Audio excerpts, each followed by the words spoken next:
नमस्कार दर्शकबृंद।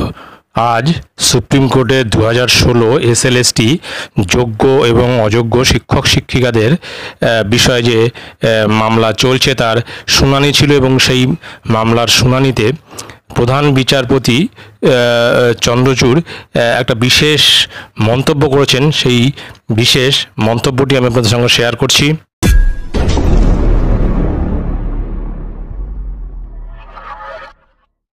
প্রধান বিচারপতি যে মন্তব্য করেছেন সেটি হলো সিস্টেমেটিক ফ্রড করেছে এসএসসি। সুপ্রিম কোর্ট এসএসসি নিয়োগ প্রক্রিয়া এবং সেই সংক্রান্ত তথ্য দেওয়ার ক্ষেত্রে পদ্ধতিগত জালিয়াতি করেছে বলে মন্তব্য করল সুপ্রিম কোর্ট। প্রধান বিচারপতির মন্তব্য, এতদিন তাহলে তথ্য জানার অধিকারে যা যা বলতেন সেসব অসত্য ছিল। আজকাল সরকারি চাকরি খুবই দুষ্প্রাপ্য এবং মূল্যবান।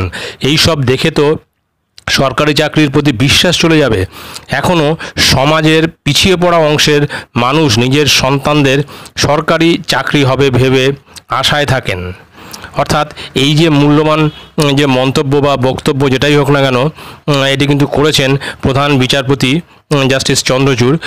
এবং এই মন্তব্য থেকে একটা বিষয় উঠে আসছে যে টোটাল প্রক্রিয়াতে কিন্তু 2016 এসএলএসটি যে প্রক্রিয়াটাই হোক না কেন সেখানে কিন্তু এটা জালিয়াতি বলছেন উনি, কিন্তু পরিষ্কার উল্লেখ করছেন এটা জালিয়াতি হয়েছে, এটা নিয়োগ দুর্নীতি হয়েছে, এটা কিন্তু উনি বলছেন না। উনি কিন্তু বলছেন পরিষ্কারভাবে যে জালিয়াতি হয়েছে এবং এই জালিয়াতি থেকে কিভাবে বেরোবে সেটা কিন্তু পরবর্তী পদক্ষেপেই ঠিক করা হবে। তো এটাই ছিল গুরুত্বপূর্ণ আপডেট। ভিডিওটি ভালো লাগলে অবশ্যই সাবস্ক্রাইব করবেন চ্যানেলটি পরবর্তী আপডেট ভিডিও পাওয়ার জন্য। ধন্যবাদ।